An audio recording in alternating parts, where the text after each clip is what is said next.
네, 여러분들 이번 시간을 통해서 이제는 유럽 중세사에 대해서 공부할 거예요. 오늘은 필기량이 조금 많으니까 여러분들이 잘 집중해서 따라와 주셨으면 좋겠습니다. 자, 바로 여러분들 시작해 보겠습니다. 서양 중세사. 서양 중세사는 여러분들 범위가 굉장히 크고 이해해야 될 부분들이 많기 때문에 제가 직접 판서로 여러분들에게 설명드리는 시간을 갖도록 하겠습니다. 제가 여러분들 미술 실력은 정말 없지만 여러분들이 너그럽게 양해 부탁드릴게요. 지금부터 제가 유럽에 대한 지도를 간략하게 그릴 거예요. 먼저 보시게 되면은 여러분들 한번 그려볼까요? 자, 여기에 이렇게 될 수 있고, 자, 이렇게 되고, 제가 그리면서도 참 민망하네요, 여러분들. 자, 제가 간단하게 그려봤는데 여기가 바로 이제 유럽이고요. 여기가 바로 어딜까요? 이제 아프리카입니다. 여기가 이제 지난 시간에 배웠던 이제 아랍이죠. 이 아라비아 반도가 되겠고요. 자, 여기가 이제 유럽인데 제가 설명을 드린 이유가 뭐냐면 여러분들 이전에 로마 제국이 있었어요. 이 로마 제국의 영토를 제가 이 세모로 표시를 할게요. 삼각형으로 표시하면 이 지역이 바로 원래 로마 제국의 영토였습니다. 근데 여러분들 이 영토에 하나의 큰 변화가 만들어져요. 이 로마족 위쪽에 살고 있었던 아이들이 이 게르만이라는 아이들이 있었거든요. 이 게르만족이 이 로마 제국 영토로 내려오게 돼요. 자, 우리는 이것을 가리켜서 게르만족이 이동했다? 즉 게르만족의 대이동이라고 합니다. 근데 문제는요, 이 게르만족이 그냥 내려온 게 아니었어요. 이 게르만족 또한 침입을 받고 있었거든요. 누구에게 침입을 받고 있었냐면, 자, 동쪽에 여러분들 훈족이라는 아이들이 있었어요. 이 훈족이라는 아이들이 애초에 게르만족을 괴롭혔었거든요. 그렇기 때문에 이 게르만족은 남쪽으로 내려갈 수밖에 없었던 겁니다. 자, 어찌됐든 이러한 게르만족의 이동 때문에 삼각형으로 표시된 영역, 즉 로마 제국이 사실상 멸망하게 됩니다. 이 로마 제국이 멸망하는 과정 속에서, 자, 서로마 제국은 멸망했지만 동로마 제국은 그대로 유지가 됐다는 거 여러분들이 반드시 기억해야 될 포인트가 되겠습니다. 자, 그래서 결국 게르만족이 이 유럽 각지에 있었던 서로마 제국을 멸망시키고 유럽 각지뿐만 아니라 북부 아프리카에 걸쳐서 게르만 왕국들이 만들어져요. 뭐 대표적으로 뭐가 있냐면 여기에 이제 프랑크 왕국도 될 수가 있겠고요. 그 다음에 여기에는 뭐 대표적으로 서고트 왕국도 있었고, 자, 그 다음에 동쪽과 서쪽에, 자, 바뀌었네요. 이쪽이 동고트 왕국, 그 다음에 서쪽에는 뭐 동고트 왕국, 그 다음에 여기에는 대표적으로 롬바르드 왕국, 심지어 북아프리카 지역에서는 반달 왕국도 만들어져요. 여러 가지 왕국들이 만들어지게 되는데요. 우리가 이 중에서 가장 중요하게 생각해야 될 포인트는 뭐냐면 이 프랑크 왕국입니다.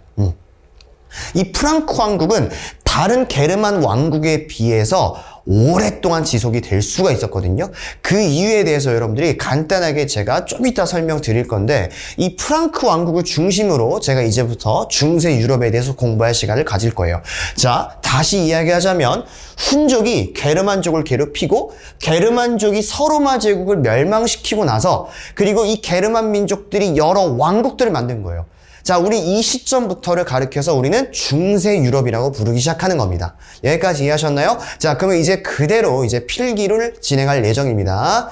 자, 그러면 여러분들 우리가 한번 시작해 보겠습니다. 판서를 진행할 건데요. 첫 번째로 우리가 기억해야 될 판서. 자, 여러분들 무슨 이동이라고요? 게르만족의 대이동이 되겠습니다.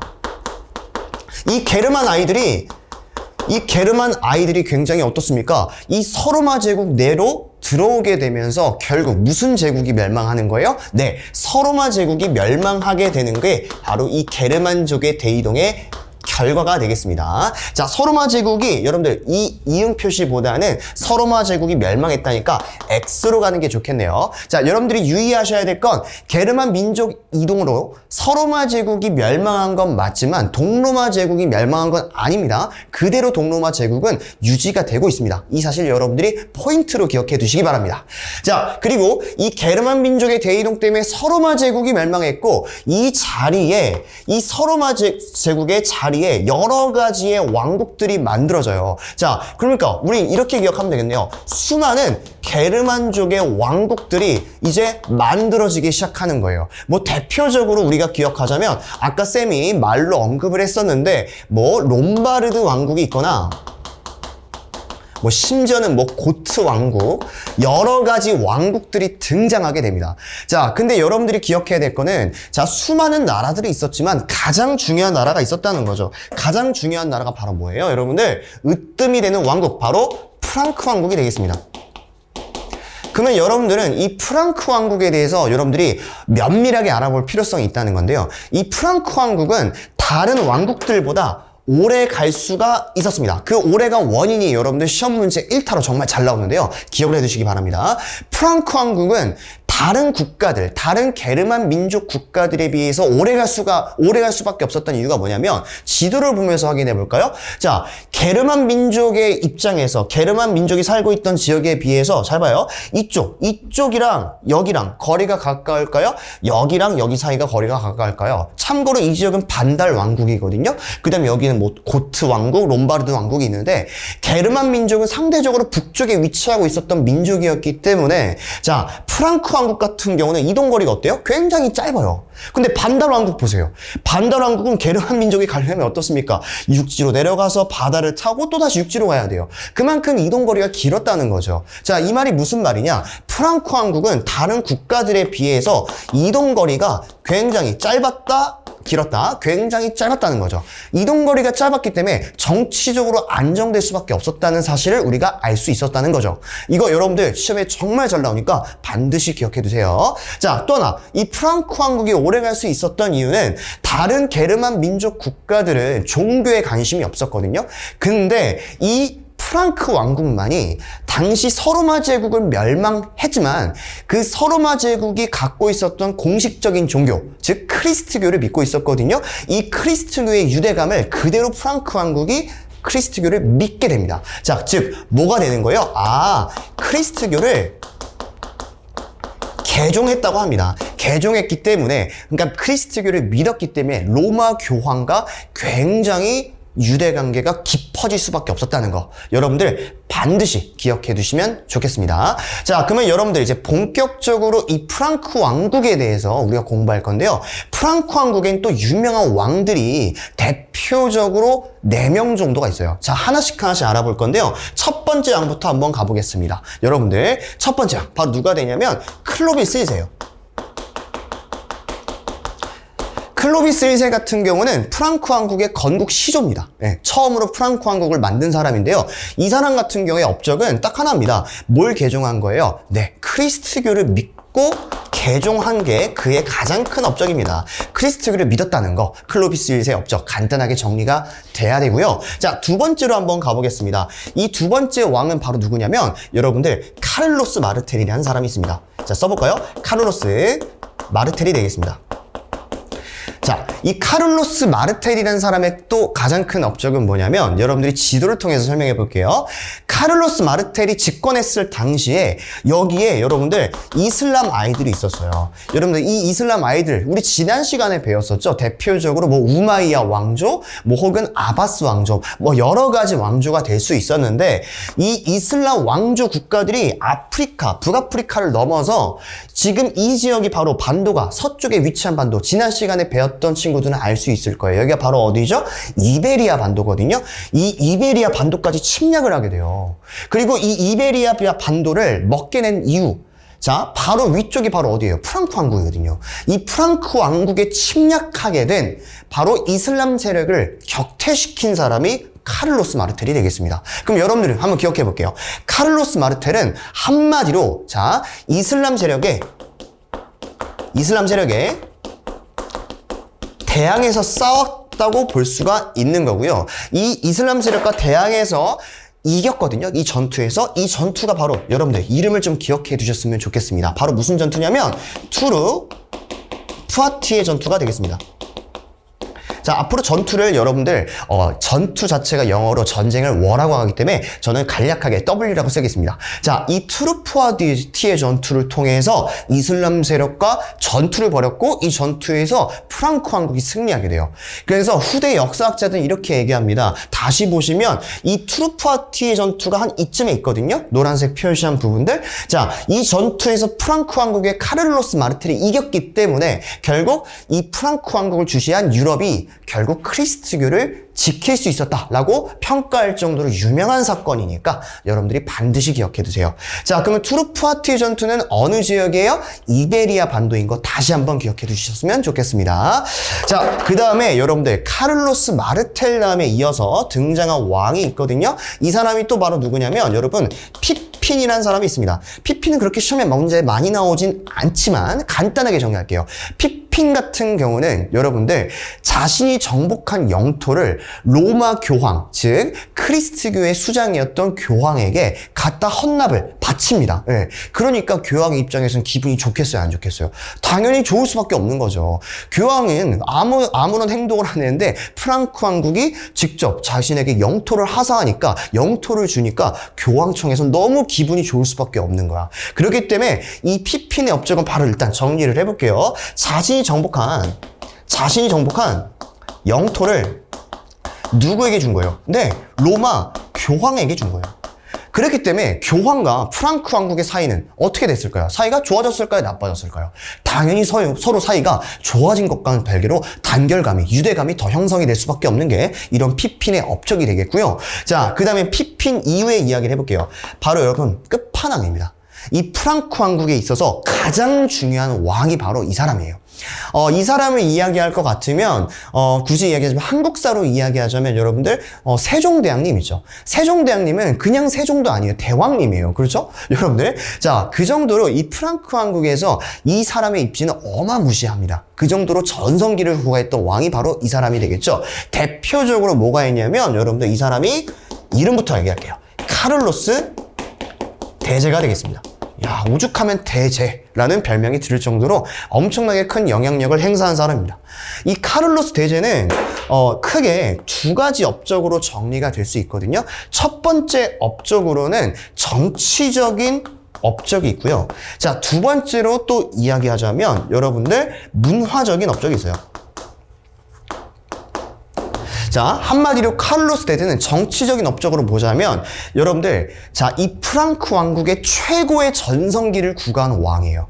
그렇기 때문에 이 프랑크 왕국의 가장 큰 최대 영토를 확인시켰던 왕이, 정복했던 왕이 카를로스 대제가 되겠습니다. 그러면 카를로스 대제 업적은 바로 뭐로 정리가 될 수 있을까요? 자, 한마디로 프랑크 왕국의 최대 영토를 확보시킨 왕이 바로 여러분들 카를로스 대제의 업적이 되는 겁니다. 여기까지 기억을 하셨나요? 카를로스 대제 때 프랑크 왕국의 최대 영토를 확보시키고 오죽하면, 이건 제가 말로 설명드릴 건데요. 당시 카를로스 대제가 너무나 많은, 너무나 거대한 영토를 차지한 탓에 이 로마 교황이 깜짝 놀랍니다. 그래서 카를로스 대제에게 이런 말을 해요.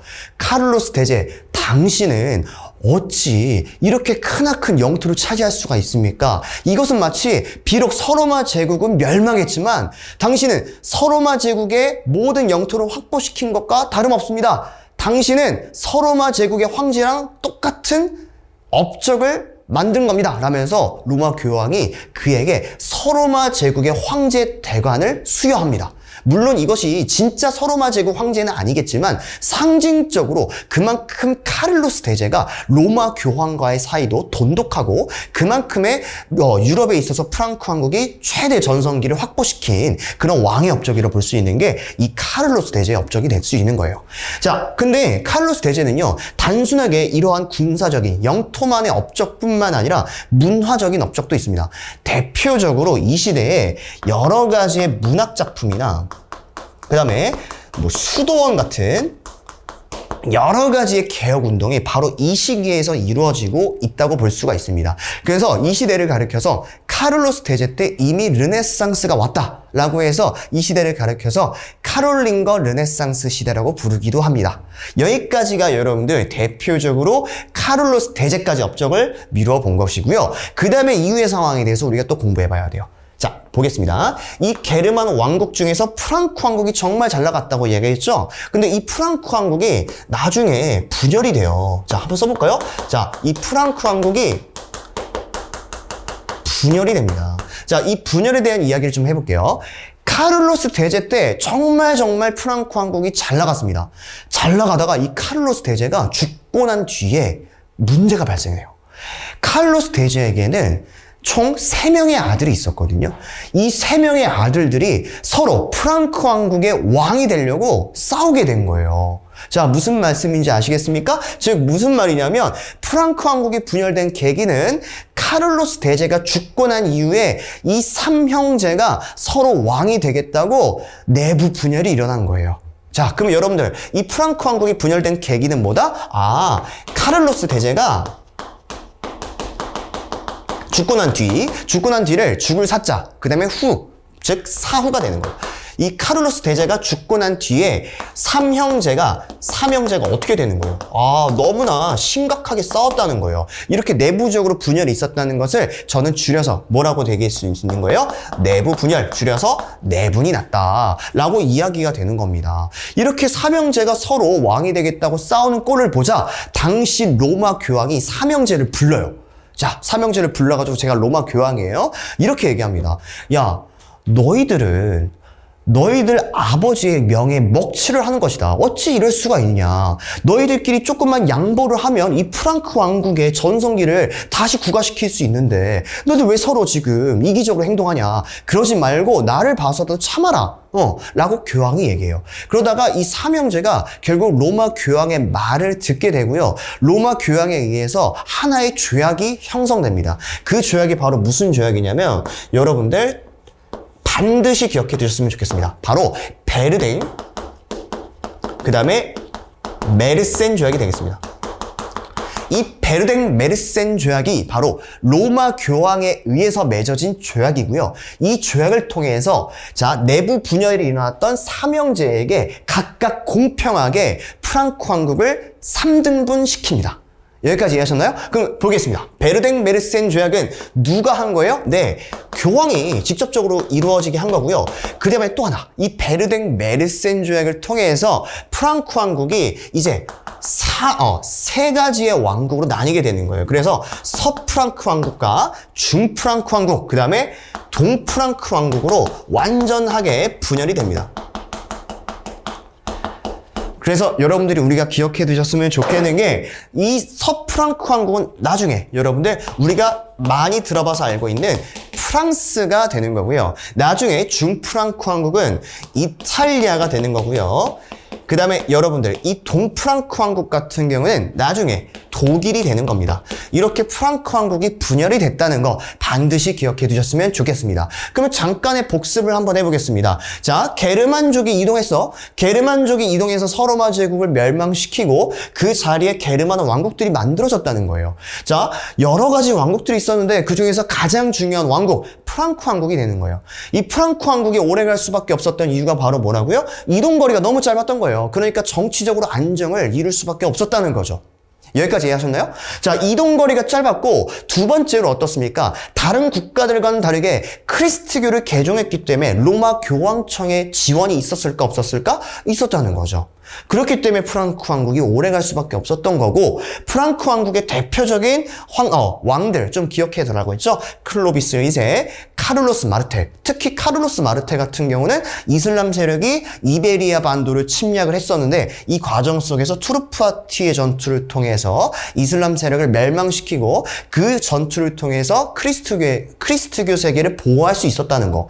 그 다음에 대표적으로 피핀 같은 경우에는 정복한 영토를 교황에게 갖다 바쳤다는 거. 그러니까 로마 교황이 좋아할 수밖에 없었겠죠. 그 다음에 끝판왕이 바로 누가 되는 거예요? 카를로스 대제가 되는 거예요. 이 카를로스 대제 같은 경우에는 군사적인 업적, 정치적인 업적뿐만 아니라 문화적인 업적도 있었다는 거고요.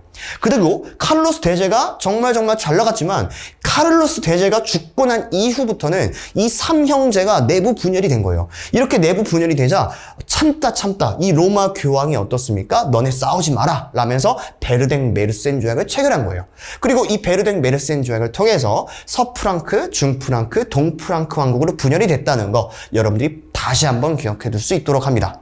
네, 여러분들 그러면 아까까지 배웠던 거 이어서 한번 가보겠습니다. 아까 베르댕 메르센 조약을 설명을 드렸었는데요. 이 베르댕 메르센 조약을 통해서 사실상 프랑크 왕국이 동프랑크, 서프랑크 왕국, 중프랑크 왕국으로 분열됐다는 것까지 배웠을 겁니다. 그죠? 자, 이 베르댕 메르센 조약을 통해서 프랑크 왕국이 분열된 건 또 모자라서 그 다음의 흐름에서는 또 다른 이민족들이 침략을 해요. 자, 이번엔 게르만족이 아니라 이 게르만족이 좀 더 북쪽에서 살고 있던 아이들이 있었거든요. 이 아이들이 바로 노르만족이라는 아이들이 있었어요. 그 다음에 동쪽에도 뭐 마사르족이라는 아이들이 있었고, 하여튼 이 두 가지 종족들이 이 베르댕 메르센 조약 이후에 프랑크 왕국을 굉장히 많이 괴롭히기 시작합니다. 자, 이렇게 괴롭히는 과정 속에서 우리가 좀 알아볼 필요성이 있는 게 이 노르만족입니다. 여러분들, 이 노르만족이 대표적으로 우리가 흔히들 들어봤을 법한 민족의 이름과 동일합니다. 여러분들 혹시 월미도 가보셨나요? 월미도 가시면 꼭 이것을 타봐야 된다고 여러분들이 놀이기구 중에 유명한 기구가 있죠. 그게 바로 뭐예요? 무슨 킹? 아, 그렇죠. 바이킹이 되죠. 이 바이킹이 바로 이 노르만족입니다, 여러분들. 그 정도로 성격도 포악하고 사나웠던 이 노르만족이 이 프랑크 왕국을 계속 괴롭히고 있었던 거예요.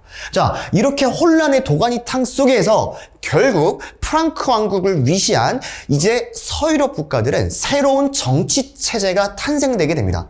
그게 바로 뭐냐면 오늘 배울 봉건제랑 장원제가 되는 거예요.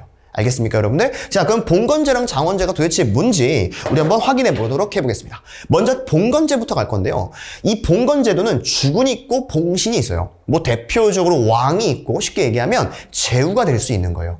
그럼 보자면 이 제후였던 봉신은 자, 주군에게 먼저 군사적으로 충성을 다할 수 있습니다. 예를 들어서 왕이 전쟁이 벌어져서 외적이 쳐들어오게 되면은 제후는 왕을 위해서 군사적인 충성을 다하고 자신의 병력을 이끌고 왕에게 달려가야 돼요. 하지만 여러분들, 이 주군은 세상에 공짜가 없어요. 왕이 도움을 받았기 때문에 이 봉신에게는 마땅히 거기에 걸맞는 보상이 있었어요. 그 보상을 가리켜서 뭐라고 할까요? 이때 당시엔 돈이 없었어. 그렇기 때문에 돈 대신에 가치가 있는 거, 바로 토지가 되는 거겠죠. 이 토지를 주군이 봉신에게 주는 거예요. 우린 이런 토지를 가리켜서 우린 뭐라고 하냐면 봉토라고 합니다. 봉토. 알겠습니까, 여러분들? 아, 그러니까 주군은 봉신에게 봉토를 주고 또 하나 봉신은 주군에게 그 대가로서 충성을 다하는 제도. 이게 바로 뭐가 되겠습니까? 네, 봉건제가 되는 거예요. 자, 그러면 이 봉건제를 통해서 우리가 알 수 있는 점들이 약 두 가지로 정리가 될 수가 있거든요. 여러분들, 봉건제 한번 가보겠습니다. 지금 봉건제를 미루어 봤을 때 지금 무슨 관계인가요? 아, 주군과 봉신의 관계가 철저하게 계약 속에서 이루어지고 있다라고 해서 우리는 이 관계를 쌍무적 계약 관계라고 합니다. 자, 쌍무적 계약 관계 적어볼게요. 자, 쌍무적 계약 관계란 게 뭐냐면 서로 상자입니다. 서로가 어디에 있어? 무슨 관계라는 거야? 계약으로 인해서 맺어진 관계라는 거예요. 이런 것들을 가르쳐서 우린 쌍무적 계약 관계라고 하고요. 이 쌍무적 계약 관계가 왜 중요하냐면, 잘 봐. 만에 하나 제후가 왕에게 충성을 다했는데 왕이 봉토를 수여하지 않은 거야. 선물을 주지 않은 거야. 그러면은 그 계약은 얼마든지 파기가 될 수 있어요, 없어요? 파기될 수 있어요. 아, 굉장히 어때요? 차갑죠? 자, 이것을 통해서 우리가 알 수 있는 거, 한마디로 이 서양의 봉건제는 계약이 얼마든지 파기가 가능하다는 점. 이것이 여러분들 가장 시험 문제에서 나오는 점들이니까 반드시 기억해 두세요. 자, 그 다음에 이 봉건제의 또 다른 특징으로 이야기하자면, 자, 이 봉건제는 쌍무적 계약 관계임과 동시에, 자, 왕권이 강할까요, 약할까요? 굉장히 약합니다. 즉 무슨 말이냐면, 프랑크 왕국의 예를 들어보자면 당시 프랑크 왕국의 왕은 수도였던 파리만 다스리고 나머지 지방 지역은 다 제후가 다스리는 거예요. 자, 그렇기 때문에 이 왕권은 굉장히 강할 수가 없어요. 그렇기 때문에 우리는 왕권이 강하지 않다, 이것을 같은 말로 중앙 집권적이 아니라 지방 분권적인 사회다, 이렇게 우리가 기억할 수가 있는 것이고요. 그 다음에 이 주군과 봉신의 관계는 어떤 관계라도 이어지냐면 주종 관계라고 해요. 주인과 종의 관계, 즉 철저하게 계급이 나눠졌다는 거, 이것을 통해서 우리가 주종 관계라는 것을 파악할 수 있어야 됩니다. 여기까지 이해하셨습니까, 여러분들? 좋습니다. 그럼 봉건제에 대한 의미는 다 한 것 같아요. 어디 가서 여러분들 봉건제가 왕권이 강화됐다? 이러면 절대 틀린 거예요. 봉건제는 왕권이 약한 거예요. 그 이유가 뭐예요? 그 왕이 사는 지역만 다스리고, 그렇죠? 나머지 거대한 영토들은 수십 명의 제후들이 각각 다스리는 거예요. 제후나 영주들이. 이게 바로 여러분들 봉건제의 특징이 되겠습니다. 자, 그러면 이제 이어서 장원제에 대해서 공부할 거예요.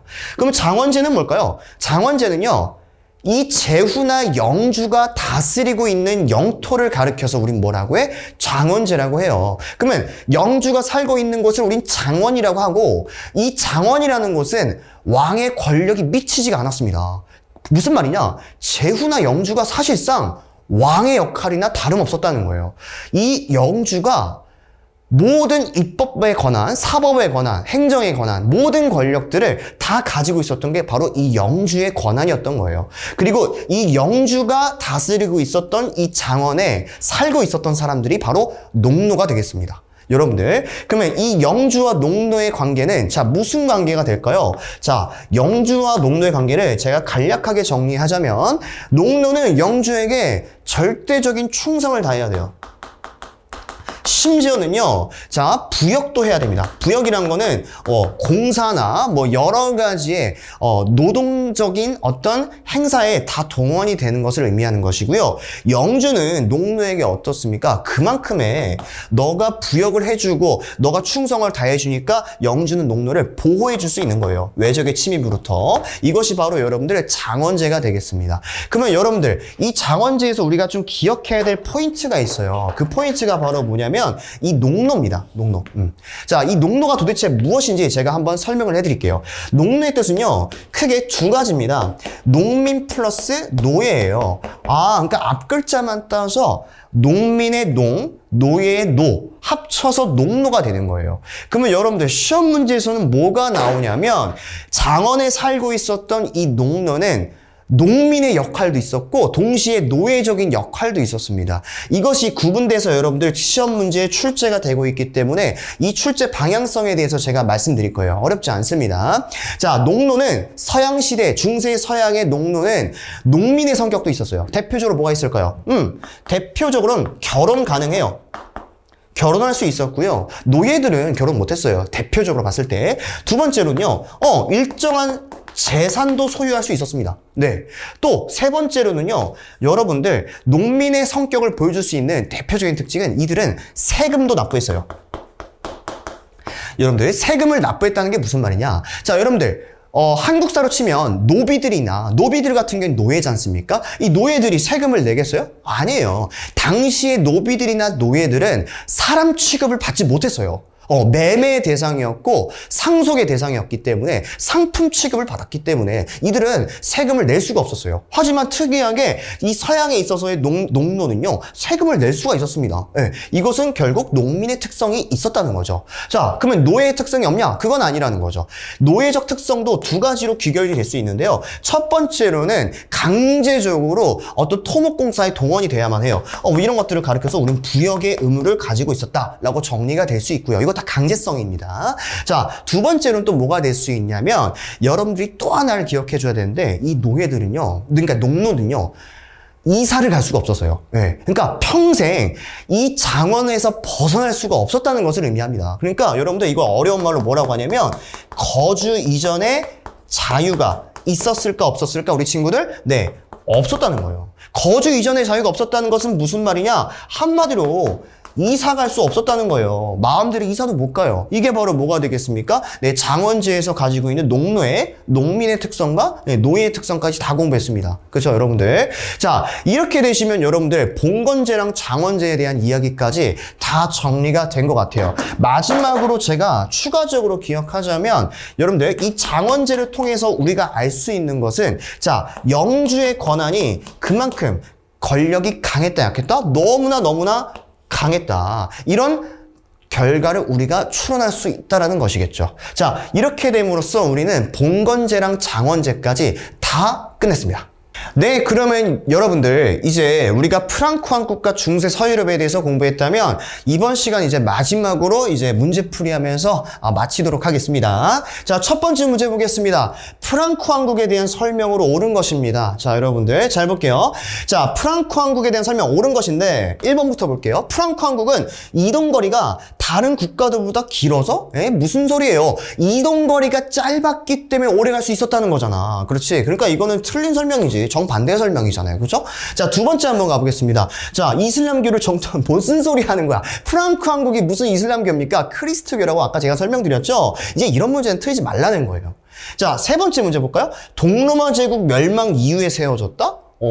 여러분들 이상하죠? 동로마 제국은 그대로 이어서 갔다니까요. 즉 무슨 제국 이후에요? 서로마 제국 멸망한 이후에 만들어진 거잖아. 그치? 그러니까 이것도 틀린 설명이에요. 이런 거 은근히 아이들이 많이 틀리니까 여러분들은 제 수업을 듣는 친구들은 더 이상 이런 거에 헷갈려하지 마십시오. 자, 4번 보겠습니다. 카를로스 대제 사후에 내분이 일어나서 왕국이 나뉘어지게 되었다. 맞습니까? 너무 좋다. 카를로스 대제 이후 죽고 난 뒤에 삼형제가 서로 싸웠잖아. 그치? 그러면 이건 정답이 될까요? 정답이 될 수 있겠네. 자, 그럼 5번 한번 볼게요. 우리 친구들. 자, 프랑크 왕국이 크리스트교를 박해했어요? 무슨 소리예요? 크리스트교를 박해하긴커녕 크리스트교를 개종시킴으로써 그만큼 크리스트교를 발전시키는 거지. 박해는 전혀 맞지가 않습니다. 네, 이렇게 되면 여러분들 어렵지 않게 역사 문제 1에 대해서 끝난 거고요. 자, 그 다음에 문제 예제 2번 보겠습니다. 자, 중세 농노의 노예적인 성격을 골라볼게요. 자, 결혼을 가능했다. 이거는 노예적인 성격보다는 농민의 성격이 좀 강하고요. 재산 소유도 마찬가지죠. 아까 배웠죠, 여러분들? 자, 세금을 납부하는 거, 이것 역시 농민의 성격이네. 자, 하지만 마지막 볼게요. 이사가 불가능하다? 이거는 자기가 이사 가고 싶어도 마음대로 못 가는 거? 이건 농민의 특성보단 노예적 성격이 맞겠네. 그러니까 정답은 몇 번이에요? 이사 불가능이 되겠죠. 네, 좋습니다. 이렇게 되시면 여러분들 오늘 서양 중세사의 프랑크 왕국부터 그 다음에 봉건제까지, 그 다음에 장원제까지 다 마쳤고요. 다음 시간에는 이제 크리스트교의 형성과 이 문화적 과정까지 정리하는 시간을 가져보도록 해보겠습니다. 자, 오늘 수업 듣느라 고생 많으셨습니다.